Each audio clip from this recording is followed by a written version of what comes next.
So comparing World of Warcraft PvP to Final Fantasy XIV PvP, there's really no contest, right? WoW PvP, for all of its flaws, for all of the dumb fucking Covenant abilities that are fucking things up, and all of the imbalances and the melee training that's going on right now, and all of that nonsense, it's just vastly superior. So we're not going to be talking about, we're going to be talking about in today's video is ways in which World of Warcraft could actually learn from Final Fantasy XIV. And I'm really excited for patch 6.2 for Final Fantasy XIV, and there are a few reasons for that. I'm going to go into this video. The patch is in a few days. We're going to be streaming that, by the way, so if you're interested in any Final Fantasy XIV streams that are coming up in a few days, make sure that you follow the stream in the pinned comment down below. So yeah, that's what this video is going to be. We're going to sweep aside the areas in which WoW is superior to Final Fantasy XIV and talk about things that I think we could steal as the WoW community from Final Fantasy XIV, you know, to vastly improve World of Warcraft, man. So the first one is the ability to simply unlock everything on one character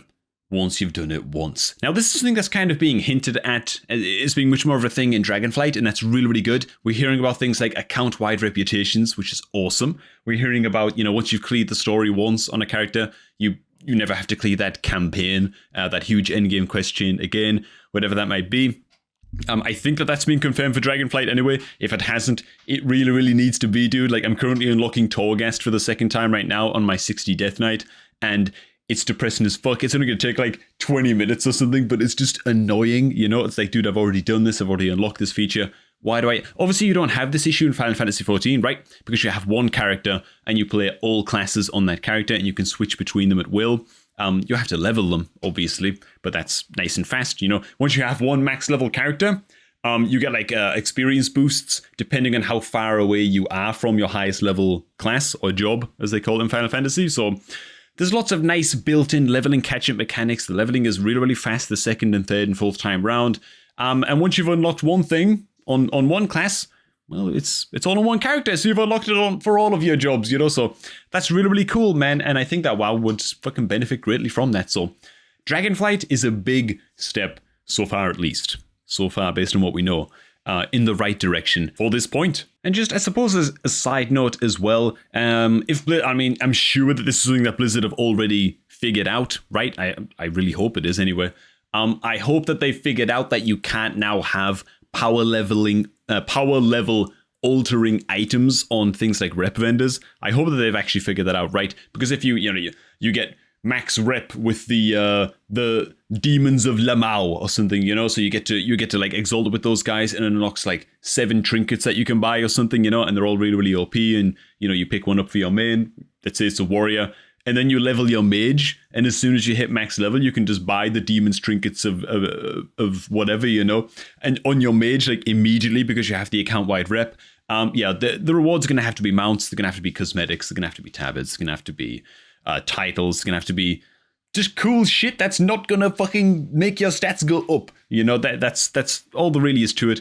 I'm surely the fuck, they're not going to let that happen, you know, because I think that's just a little bit dumb. Oh, I don't know, maybe you disagree. Maybe you think that that's actually cool, right? Maybe you think that's actually cool that once you've grinded out that rep, it benefits your account then for like the rest of the expansion. Maybe I'm in the minority, but hey, I'd like to hear what you guys think about that one. The next one, oh man, this one is going to be controversial. This one's going to be really, really fucking controversial, but I think the way Final Fantasy handle stats and class design and job design in PvP and in PvP instances is really, really good with a couple of caveats, right? So in Final Fantasy XIV, in PvP, all of your stats are standardized and equal to the guy beside you based on your job. So if you're both playing Black Mage, you'll both have identical health, identical crit chance, identical spell power, those kinds of things, you know. Final Fantasy XIV actually goes a step further and makes it so that you have like 10 abilities, and these abilities are specifically designed only to be usable in PvP, and they're all you can use, you know. So they actually go a step further. I'm not a big fan of that. I think that one of the beautiful things about WoW PvP is that in order to be performing optimally, you need like 34 keybinds or something more for some classes, you know. If you're a red pal, I guess you only need, Arena 1, 2, 3, and you're pretty much good to go. But so yeah, I definitely wouldn't like to see WoW do that, where they really, really cull down the amount of abilities you can use just to try to force class balance with like a with a fucking battle axe, you know, just cut everybody's spellbook in half and give everybody to... I think that kind of sucks. But the stats being equalized in PvP, to me, is so important. So here's the change I would like to see. This is how I'd like to see gearing and stats and balance be handled in WoW PvP. Straight up just equalize everybody's stats, man. Straight up. So, you know, if I'm playing a Destruction Warlock, maybe I have 15% crit. The Deathstroke beside me could be naked. He would also have 15% crit. You know, I have 110k health. He also has 110k health. Still fucking naked, you know. I don't think that in rated PvP. This is I'm strictly talking about rated battlegrounds and rated arenas, right? In rated PvP, I don't understand, personally. A lot of people might disagree. I don't understand why stats are a thing. It's not really about the gear, right? It's about actually improving at your class and at your spec and testing your skill against other players and getting your ass kicked as you try to improve, you know? That to me is what it's all about. You can still reward people with incredible cosmetics, incredible skins, incredible mounts, you know, prestigious titles, all of that kind of shit. And that's really fucking cool, you know? And to me, those things are still really, really rewarding. But to have the stats on that gear that you're acquiring matter so much. Like, matter so fucking much, be so important. And having, like, legendaries invading PvP and all of this nonsense is just crazy, man. And I just don't think that having an arena environment where, you know, you join 3v3s, okay, I guess we can Korean swap on the resto shaman, or, like, besides that, let's kind of focus warrior. Oh, wait, the hunter's in the geared, fuck him up. That's just dumb, okay? That's just fucking stupid. It might be a very, very skilled hunter player, but what? Because he only hit max level like a few weeks later than me, he's gonna lose that arena game, even though I'm playing like a fucking idiot. Like that's just fucking stupid to me, man. And I don't like that shit. And I don't think rated PvP is really about that for the bulk of people. I might be wrong, okay? Fucking here come the dislikes on the damn video, you know, but I don't know, man. And again, I think that casual PvP, fair enough, man. You pick up the gear, you pick up like the 2200 gear and whatever, you know, and it's fucking awesome, right? You've got all those stats that you don't get to abuse those and have fun with those in rated PvP as you might want to. But if you want to join a fucking battleground or hit some world PvP, man, you're gonna fucking destroy people, okay? Casual PvP, I think, is different. It should be like wild mode in Hearthstone, you know? You should get some benefit. You should get to have some fun from the gear that you're picking up. But strictly in rated settings, for me, things should be standardized, man. They should be standardized.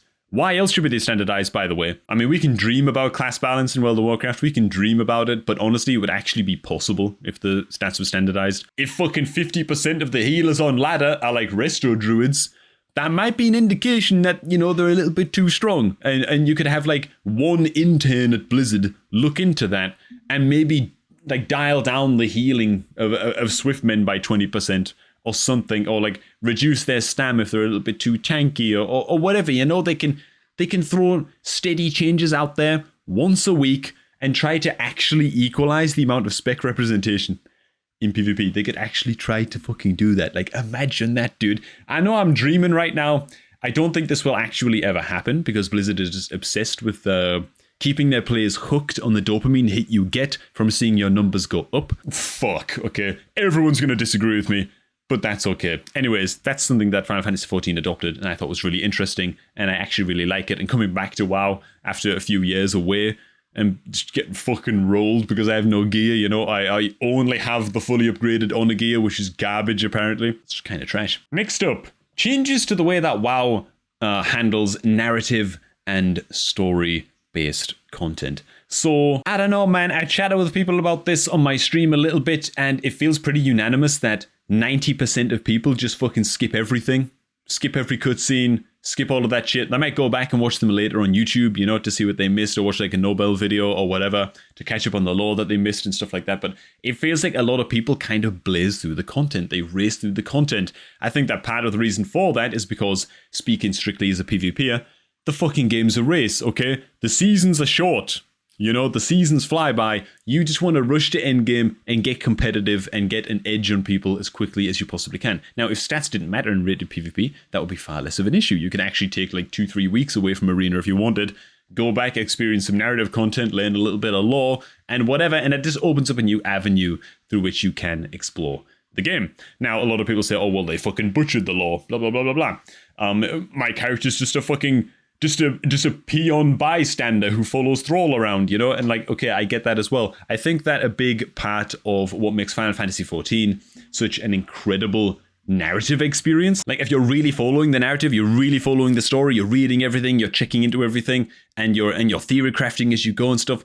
A big part of the reason it's so good is because there's no huge fucking rush at endgame, right?